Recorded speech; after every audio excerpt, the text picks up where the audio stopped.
when you've been fighting someone with your life here, and then if someone tells you he's got Alzheimer's, you can't believe he's at that age that he got that, you know what I mean? And me and him wind up being white friends. I've told the stories lots of times, but to be told that he's got Alzheimer's and really bad, guts me, you know what I mean? Because he was a proper fighter. And I suppose he still is a fighter, you know what I mean? Nicky Smith, I'm going to try and get a guy called Jerry Kelly. I'm going to try and get him over to do a podcast with me, because Jerry Kelly was his best mate, and Jerry Kelly was always with him, most of the times when me and him used to have fights, Jerry was always there, do you know what I mean?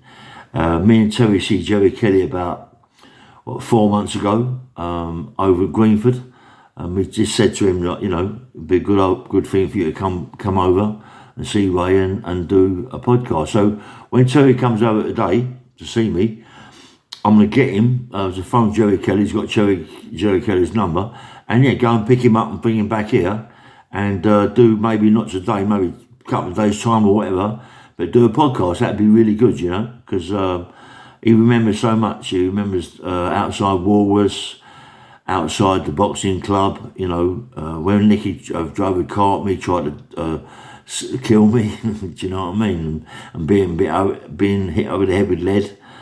Yeah, me and Nicky Smith go back a long, long way, and he was a proper dangerous person, do you know what I mean? When they chased him down the motorway and he smashed the back of the windscreen and stuck a 12-bore shotgun out the window and shot the fucking old Bill, just let both barrels go, and I think I'm not quite sure he got 17 years for that. I'm not quite sure. I think it was a big bit of bird, because I see him in the scrubs. I keep remembering it, you know what I mean, and just think that he's got Alzheimer's now. But I can remember that, when it was either me walking up and him walking down, or vice versa. I was walking down, he was walking up, But just for me and him to see each other and laugh, you know what I mean, and just cuddle after all the fights we've had all over the years. And it happened for one girl, his girlfriend, and it's one fight led to about 10 fights, and I can always remember the first fight down Priory Youth Centre, and someone said to me, there's a guy down wants to see you, and I walked out there, and he come down the stairs and hit me across the head with a bottle, you know what I mean? And then, me and him had a right fight, and it's never really ended, it sort of went on and on and on. And the only time that it finished was when I see him in the scrubs, coming down the stairs. It's madness, isn't it? And someone was telling me a story the other week.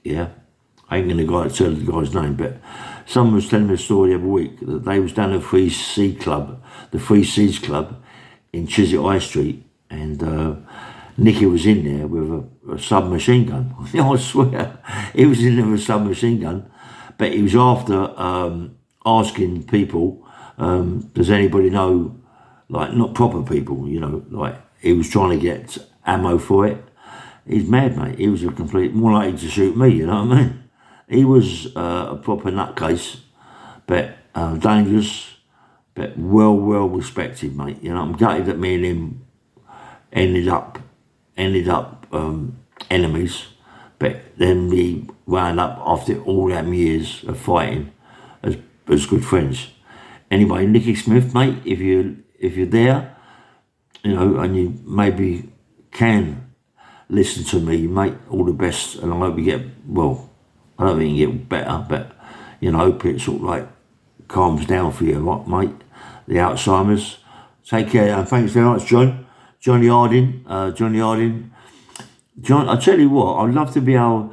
I have tried to get Johnny Harding to do a podcast, but the Hardings was a big family in Acton, There was a big family. There was I think it's about 8 of them all told, And every one of them brothers was really dangerous, you know what I mean? Honestly, they was really, really dangerous people. They was always walking around with blades and all that. They did it like, honestly, you're going back in the 70s, you know what I mean? When people was walking around with knives, like flip knives and all that, you know, and, you know, they walking around in big machetes and Bowie knives or whatever they got, but, you know, they were still very dangerous people, you know what I mean? The Hardings, yeah? I mean, you had one in your case. If you had John in your case, or George, you was in trouble, you know, you was in trouble. If you had George or John in your case, you knew that, you know, you was in trouble. Anyway, all right, I know John always listens to my channel, John Harding. Johnny Harding, mate. All right, mate, mucker. Nice fella, John. Bang, bang, roll, nice one.